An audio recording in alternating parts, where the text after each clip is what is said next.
so much for being here. This truly has been an incredible journey for me, professionally and personally.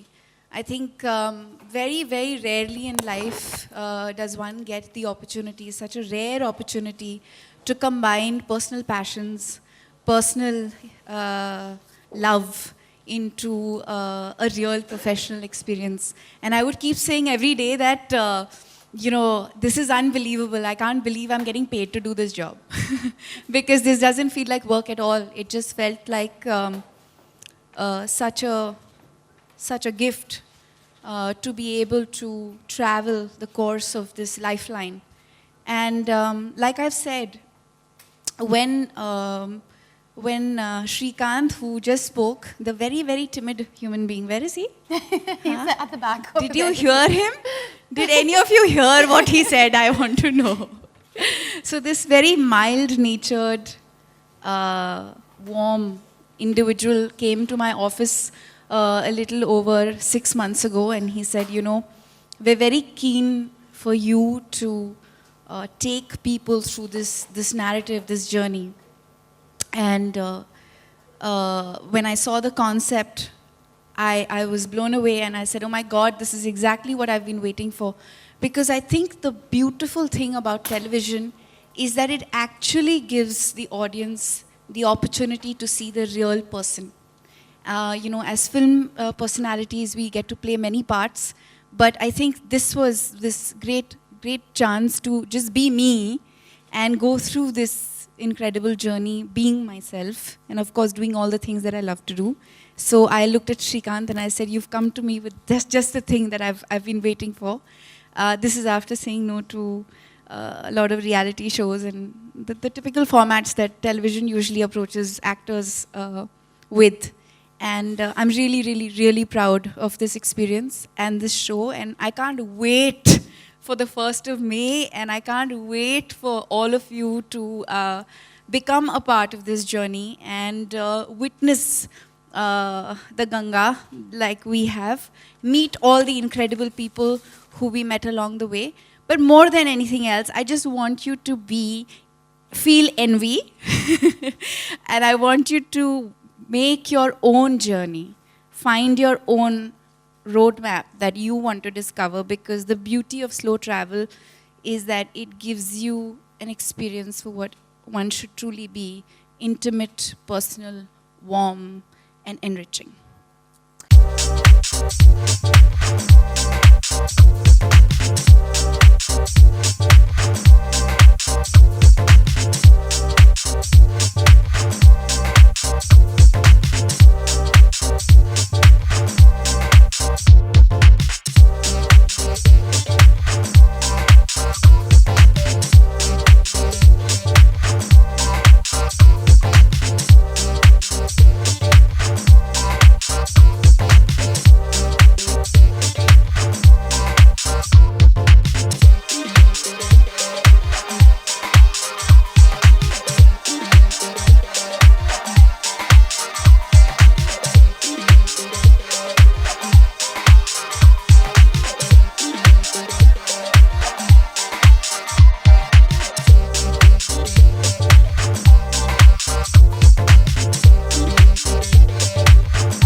It's really wonderful that Living Foodz decided to pick up the highlights of this journey and encompass them into this wonderful book. I think one of the other great advantages of working with partners like Living Foodz is that you get to do things a little differently, and also I think you get the opportunity to really express yourself.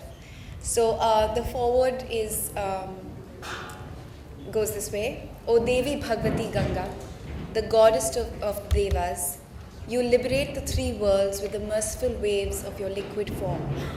O stainless, pure one, who resides in the head of Shankara, may my devotion remain firmly established upon your lotus feet. Adi Shankaracharya. Words are not enough to express my journey from Gangotri to Gangasagar, from the icy cold of Uttarakhand to the majestic waters of the Bay of Bengal. I started my journey on December 15th and it ended on the 16th of February. It was an epic journey that touched me in ways that I could never have imagined. Strangely, the first place I visited, the Gangotri temple, was shut when I reached there on a cold December day. However, the same Val priest welcomed me, blessed me, did an arzi as the sun was setting and the temperature was dropping. He blessed me to have an auspicious journey. I had a life-changing one. I met devotees, priests, teachers, eco-warriors, artists, musicians, cooks, human beings, Indians who have faith in the river to water their fields, quench their thirst, and purify them. Ganga is not just a river. She is a civilization herself. She is the soul of India. She feeds, she nurtures, she renews without fear or favor. She is impartial and loving. I'd advise you, or request you rather, to go and discover your own Ganga. Spend time on her banks, under her stars, on her boats, take a dip, jump from a height, pray. Meet her people and hidden places lost to time. Eat her delicacies and savor her water. It's delicious water. For thousands of years, Ganga has nurtured us. But today, more than ever before, this great river is in danger. And we, human beings, are the cause of it. We all say we love Ganga. It's time now we act upon that love and protect her. Because if Ganga dies, India dies. All of them together for one photograph for you.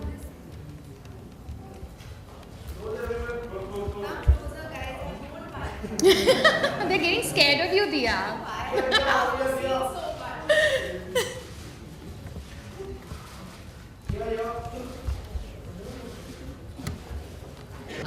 Just as I said earlier, in fact, your question kind of answers a lot of what my answer would have stated. But I think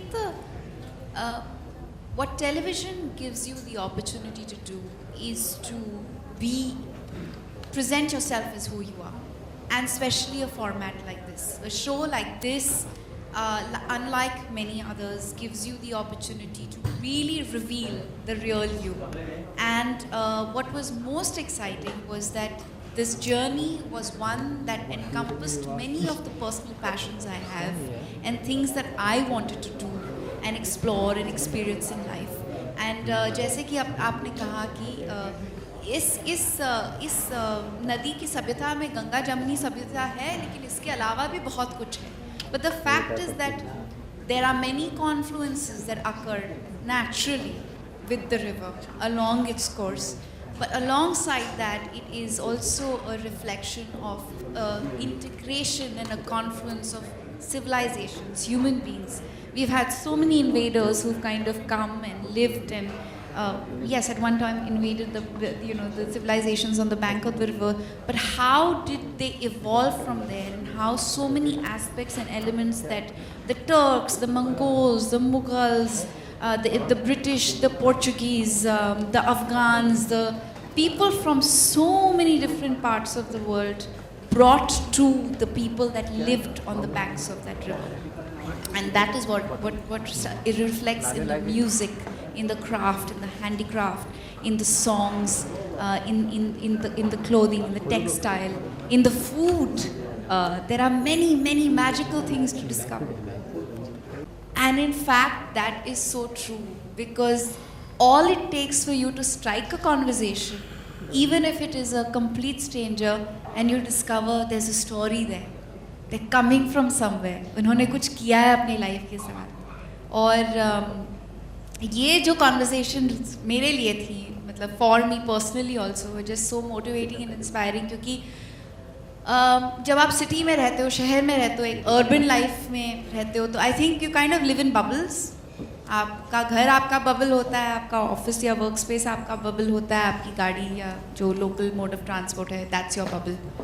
जब आप slow travel करते हो और उस bubble से निकलते हो, अपने आप को निकालते हो उसमें से, and you put yourself into what you call the real world and experience real people on the ground, you discover what life really is and how magical it can be. Yeah. And how tough.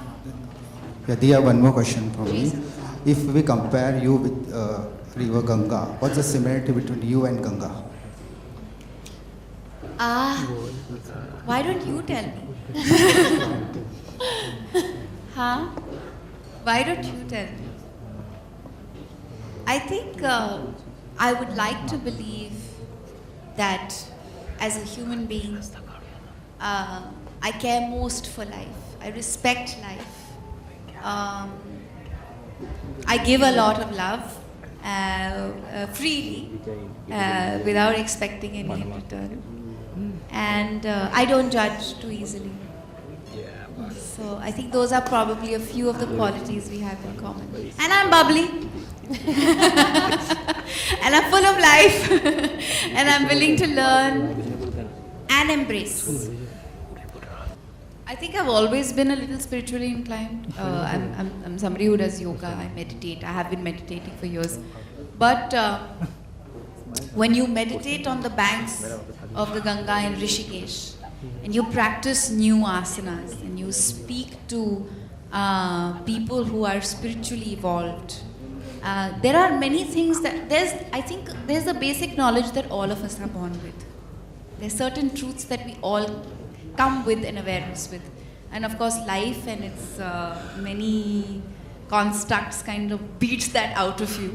And I think these opportunities kind of make you go back to that learning, go back to that knowledge.